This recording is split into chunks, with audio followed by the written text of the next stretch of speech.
तो guys welcome back to my channel. आज हम लोग पढ़ेंगे ड्रोसेरा रोटेंडिफोलिया। उसका हम लोग रेस्पिरेटरी देखेंगे। ये प्रीवियस ईयर में ये भी आ चुका है। इसका नोट्स इसलिए हमने बनाया है।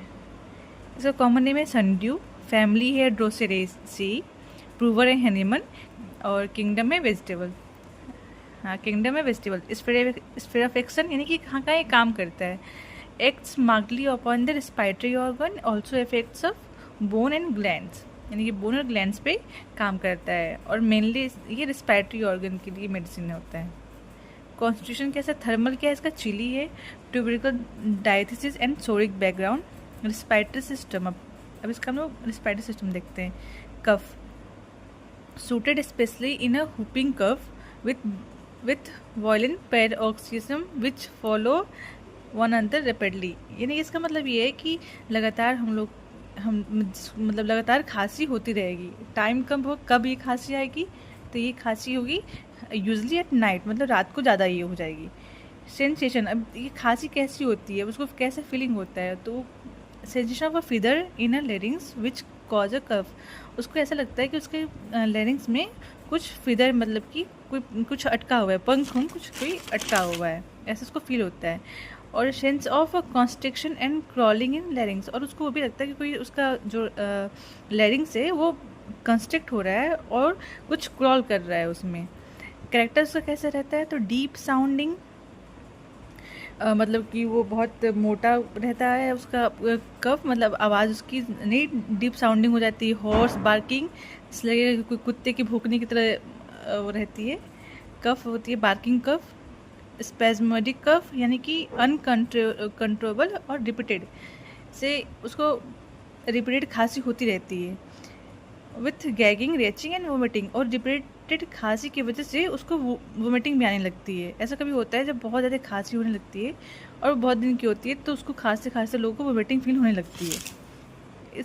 उसका कैरेक्टर ऐसा ही होता है। During cough there is a vomiting of water, mucus often bleeding from a nose and mouth. जब वो कफ होता है उसको, तो उसके उस टाइम पे उसको वोमिटिंग किसका होता है, म्यूकस का होता है, और नोज से माउथ से उसको ब्लीडिंग भी स्टार्ट हो जाती है। Sensation as if something in the chest preventing breathing when talking and coughing, और जब वो खांसता है तो उसको ऐसा लगता है कि उसके चेस्ट में कुछ फंसा हुआ है और उसको सांस लेने से और बात करने से कुछ उसको रोक रहा है, कुछ उसको उसमें अटका हुआ है।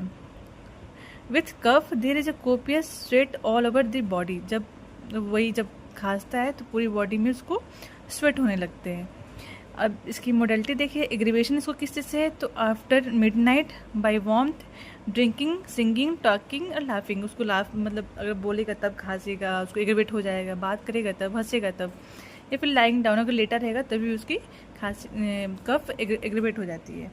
अब हम लोग देखते हैं हीपर सल्फ का हम लोग रेस्पिरेटरी देखेंगे। इसका कॉमन नेम होता है सल्फ्यूरेट ऑफ लाइम, प्रूवर है हैनीमन, फैमिली है CS यानी कि मिनरल है।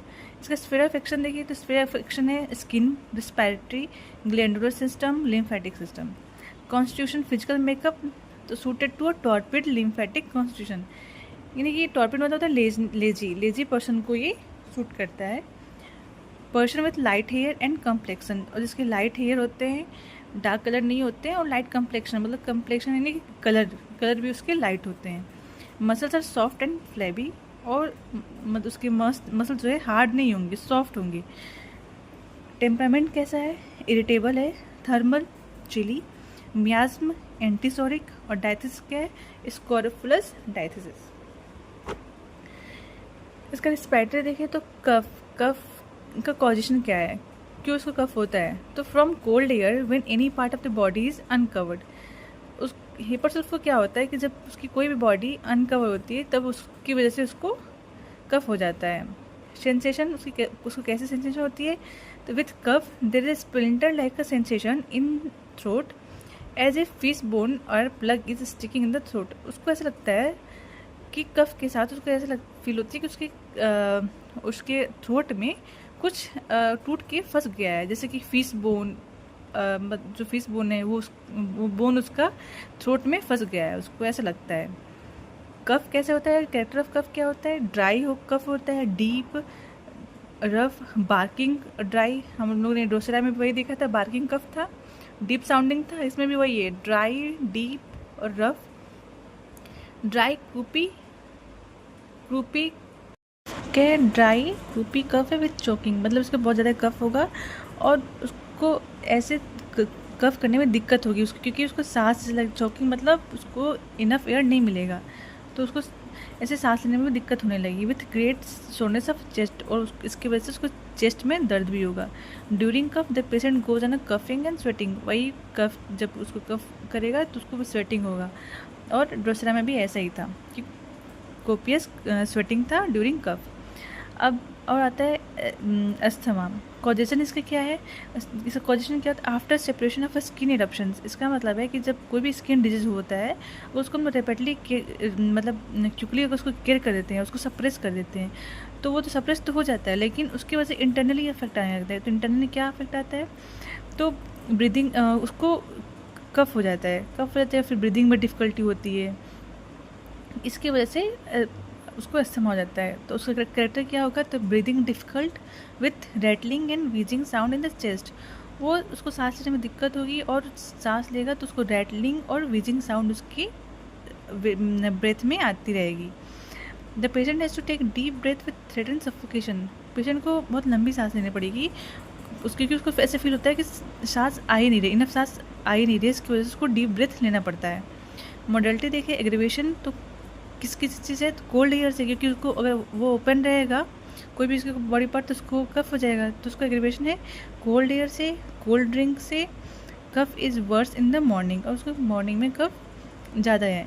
और एम्बुलेशन किससे है, तो डैम्प वेट विदर बाय कवरिंग बॉडी, और बॉडी को कवर करने से उसको एम्बुलेशन है।